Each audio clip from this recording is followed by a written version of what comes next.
Tyler was only 7 when he walked into a biker bar holding 7 crumpled dollar bills and asked, "Will you kill my stepdad for me?" The whole place fell silent as every biker turned to look at him. Richard, the chapter president, knelt to meet his eyes and asked his name. "Tyler," he whispered. After the first few seconds of shock, and before we continue, make sure to like, subscribe, and tell in the comments where you're watching from. Richard gently asked where the bruises came from. Tyler told him his stepdad beat him and his mom whenever he drank, and tonight had been the worst yet.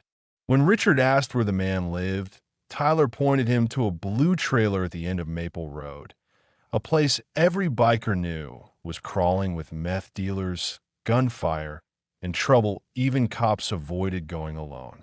Tank headed straight for the door, ready to ride, but Richard stopped him and said something that made the whole room freeze. "This boy just tried to hire us to kill someone with $7. That means he's desperate enough to walk 2 miles in the dark to find killers." The men exchanged grim looks. They all knew the police rarely helped in cases like this. Snake suggested handling it their way as he pulled out his knife, and Tyler's terrified but hopeful eyes said everything. Richard made a decision. "Call Document." Doc, a former paramedic, examined Tyler and announced he had broken ribs and maybe internal bleeding. The room erupted with cursing and rage as the bikers realized just how badly the child had been hurt and that his stepdad had signed his own death warrant. Tyler begged them to save his mom because his stepdad had threatened to kill her tonight. Then they heard sirens racing toward Maple Road. Richard's phone rang, and after answering, his face turned dark. There had been a shooting at the trailer park. Tyler collapsed, terrified for his mother, and Richard broke every club rule by ordering everyone to ride. 15 motorcycles roared to life, tearing through the night as Tyler clung to Richard. When they reached the trailer park, police cars and ambulances were everywhere. The bikers pulled up in formation, making the cops instantly tense. The sheriff stepped forward, telling Richard he shouldn't be there, but Richard demanded to know about the boy's mother. She was alive, the sheriff said, but her husband had been shot. Tyler's stepdad was being taken away in handcuffs, bleeding from a gunshot wound, while Tyler's injured mom sat in a police car. A neighbor, an old Vietnam veteran, had heard her screaming and shot the stepdad in the shoulder when he refused to stop beating her with a baseball bat. But a new problem had just begun. Child services arrived and insisted Tyler be taken into foster care immediately, and his mom was being arrested because she had fought back and stabbed her husband with a kitchen knife. Tyler screamed no as everything fell apart around him. Tyler screamed for them not to take his mother away, his voice shaking with pure panic. And when a social worker reached out to grab him, Richard stepped forward like a wall of steel, his voice cold as he told her to back off.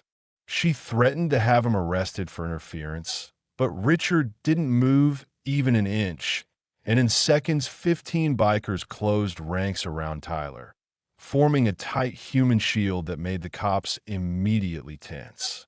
Hands drifted toward holsters on both sides, every breath in that parking lot turning sharp and dangerous, because everyone knew one wrong twitch could turn the night into a bloodbath. Sheriff Johnson looked around and realized he had to make a decision that could either start a war or stop one. He ordered everyone to calm down and stepped aside to make some phone calls, trying to find a way out that didn't end with bodies on the ground. About 10 minutes later, Richard's wife pulled into the lot. She was calm, respected, a hospital nurse with a spotless record, and also a certified emergency foster parent. She walked right up to the social worker and said she would be taking custody of Tyler tonight. The social worker hesitated, clearly intimidated by the bikers, but also unsure if this was allowed, until Richard's wife reminded her that the rules were on her side and she should check them if she didn't believe it. Soon the paperwork was being filled out, and some of the pressure in the air began to fade. While the officials went through their procedures, Richard approached the old Vietnam veteran, the same man who had shot Tyler's stepdad, to stop him from beating Tyler's mother. The veteran's hand was still shaking, and he looked like the weight of what he'd done was finally sinking in. Richard thanked him sincerely for saving that woman's life, and the old man explained he just couldn't stand there and listen to her screams. He had seen too many things in war already. When he admitted he couldn't afford a lawyer, Richard handed him a card and told him the bikers would cover every fee, no questions asked. Meanwhile, Tyler's mom was released after questioning since she hadn't actually stabbed her husband. She had only waved a knife in self-defense, but she had no money, no home to go back to, and nowhere safe to stay.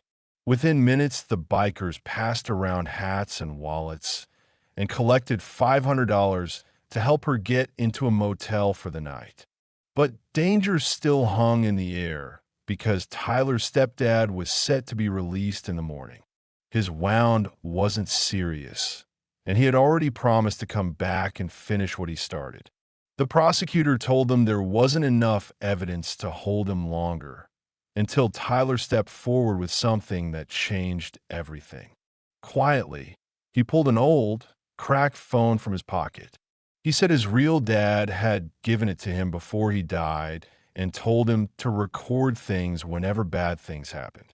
That tiny phone held 17 videos showing his stepdad beating him and his mother, all clearly dated and time-stamped over 6 long, painful months. When the prosecutor watched the clips, his eyes went wide. Within an hour, Tyler's stepdad was charged with 37 counts of abuse, and bail was set at $500,000, money he would never be able to pay. He wasn't going anywhere now, but the nightmare wasn't over. The very next day, 3 of his stepdad's brothers, meth dealers with guns and nothing to lose, showed up hunting for Tyler and his mother. They went straight to the motel where they thought the pair was staying, but they walked right into a trap they never expected. 15 bikers were already there waiting in the shadows. What happened next became the kind of story people whispered about for years. No guns were fired, no police were called, and no one could agree on what actually happened in that parking lot. But one thing was certain. Those 3 brothers left town that night and never returned. Some said the desert swallowed them. Others joked they got new identities. Richard would only shrug and say they relocated for health reasons. With his brothers gone and the evidence stacked against him, Tyler's stepdad took a plea deal for 8 years in prison, finally understanding that if he ever came near Tyler or his mother again, the bikers would handle things in a way he wouldn't survive. As for the Vietnam veteran, he was awarded a medal by the city for bravery. His lawyer, paid for by the bikers, handled everything, and he was never charged. Tyler and his mother eventually moved into a safe new apartment, and the motorcycle club made it clear they would be watching over them. Anyone who stared too long or made them uncomfortable received a visit that fixed the issue immediately. Tyler held onto the same $7 he had offered that night.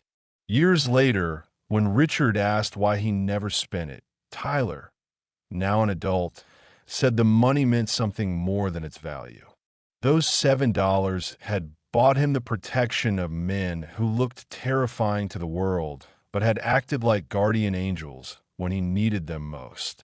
Richard framed the $7 bills in the Iron Horse Bar, where the bikers still gather every Thursday night, and they never forgot the night they chose to be protectors instead of the monsters people assumed they were. Tyler is grown now, a father himself, and even though he no longer needs anyone to defend him, he still visits Richard every week. Because family isn't always the people who raise you. Sometimes family is the 15 dangerous men who save your life when no one else would.